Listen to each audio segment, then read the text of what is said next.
అందరికీ నమస్కారం.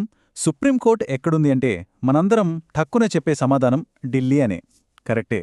కాని అసలు ప్రశ్న ఏంటంటే సుప్రీంకోర్టు ఎప్పుడూ అక్కడే ఉండాలా? వేరే చోటికి మారే అవకాశమే లేదా?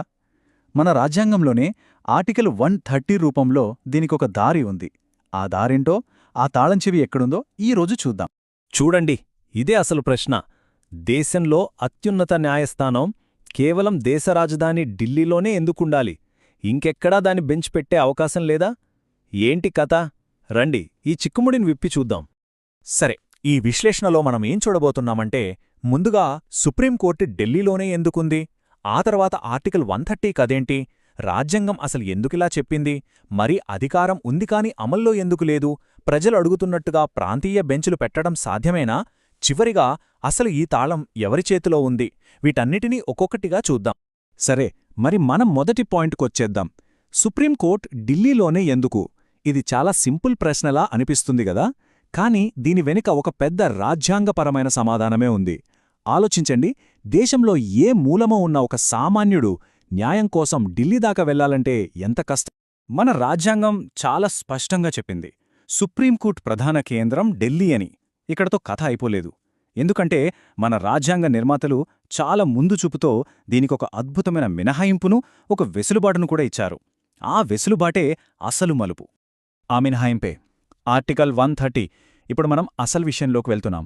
సుప్రీంకోర్టు ఎక్కడుండాలి అనే దానికి సంబంధించిన మొత్తం మెకానిజం అంతా ఈ ఒక్క ఆర్టికల్లోనే ఉంది. అసలు ఈ ఆర్టికల్ 130 ఏం చెబుతోంది?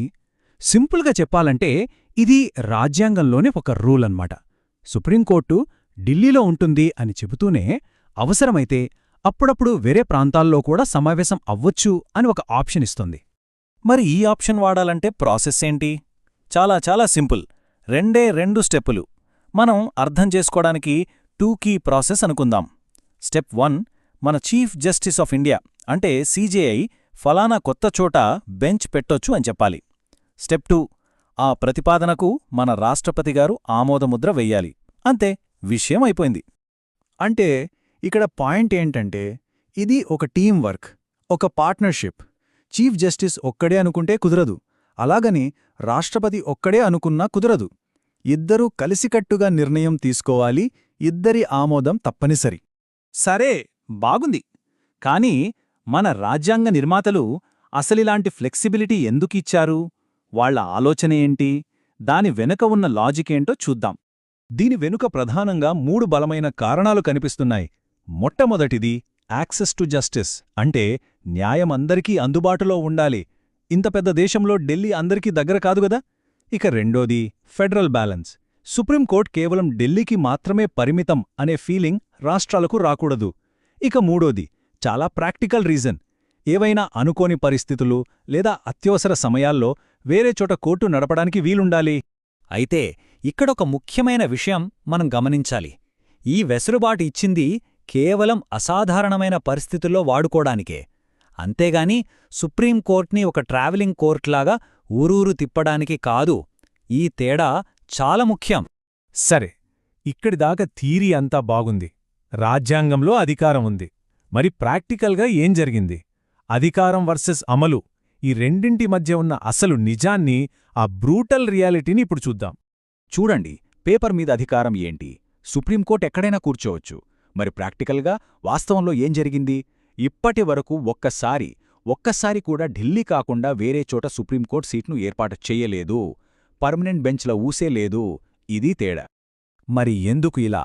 అధికారమున్నా ఎందుకు వాడలేదు? దీని వెనుక కూడా కొన్ని కారణాలున్నాయి. 1, సుప్రీంకోర్టు ఐక్యత దెబ్బతినకూడదు. 2, వేరువేరు బెంచులు వేరువేరు తీర్పులిస్తే రాజ్యాంగపరమైన కన్సిస్టెన్సీ పోతుంది. ఇక 3, అడ్మినిస్ట్రేటివ్ ఇబ్బందులు, అంటే పరిపాలనాపరంగా చాలా చిక్కులొస్తాయన్నమాట. ఈ కారణాల వల్లే ఇంత జాగ్రత్తగా ఉంటున్నారని విశ్లేషకుల అభిప్రాయం. సరే, ఇప్పుడు జనరల్గా వినిపించే ఒక డిమాండ్ గురించి మాట్లాడుకుందాం. ప్రాంతీయ బెంచులు పెట్టాలి అంటున్నారు కదా, అసలది సాధ్యమేనా? దానికి నిజంగా ఏం కావాలి? చాలా కాలంగా, ముఖ్యంగా సౌత్ ఇండియాలో ఒక సుప్రీంకోర్టు బెంచ్ ఏర్పాటు చెయ్యాలనే డిమాండ్ బలంగా వినిపిస్తోంది. సరే, ఒకవేళ అలా జరగాలి అనుకుంటే అసలు ప్రాసెస్ ఏంటి? ఏం చెయ్యాలి? ఇక్కడే చాలామందికి ఒక కన్ఫ్యూషన్ ఉంటుంది. రీజనల్ బెంచ్ పెట్టాలంటే పార్లమెంట్లో ఒక చట్టం చెయ్యాలేమో లేదా ఏకంగా రాజ్యాంగాన్నే సవరించాలేమో అని అనుకుంటారు. కాని అసలు అవసరం లేదు. అవన్నీ అక్కర్లేదు. కావలసింది కేవలం రెండు. ఒకటి, సీజేఐ నుంచి ప్రతిపాదన రావడం. 2, దానికి రాష్ట్రపతి ఆమోదం తెలపడం. అంతే. అంతకు మించి ఏమీ అవసరం లేదు. అందుకే మనం అర్థం చేసుకోవాల్సిన కీలకమైన పాయింట్ ఏంటంటే, ఇది ఒక జ్యుడీషియల్ అడ్మినిస్ట్రేటివ్ డెసిజన్. అంటే న్యాయ వ్యవస్థ తన పరిపాలనా సౌలభ్యం కోసం తీసుకునే నిర్ణయం. ఇది రాజకీయ ఒత్తిడ్లతో జరిగేది కాదు, న్యాయమూర్తుల మధ్య ఏకాభిప్రాయంతో జరగాల్సిన పని. ఒకవేళ ఈ ప్రాసెస్ను ఫాలో అవ్వకపోతే, ఫర్ ఎగ్జాంపుల్ రాష్ట్రపతి ఆమోదం లేకుండా సీజేఐ సొంతంగా నిర్ణయం తీసుకుంటే అది ఖచ్చితంగా రాజ్యాంగాన్ని ఉల్లంఘించడమే అవుతుంది. సరే, ఇక ఫైనల్ పాయింట్కొచ్చేద్దాం. ఇదంతా విన్న తర్వాత అసలా తాళం ఎవరి చేతిలో ఉంది? ఫైనల్ టేక్ అవే ఏంటి? మనం గుర్తుంచుకోవాల్సినవి 3 విషయాలు. ఫస్ట్, సుప్రీంకోర్టు ఢిల్లీలో ఉండటమనేది రాజ్యాంగం తీసుకున్న నిర్ణయం.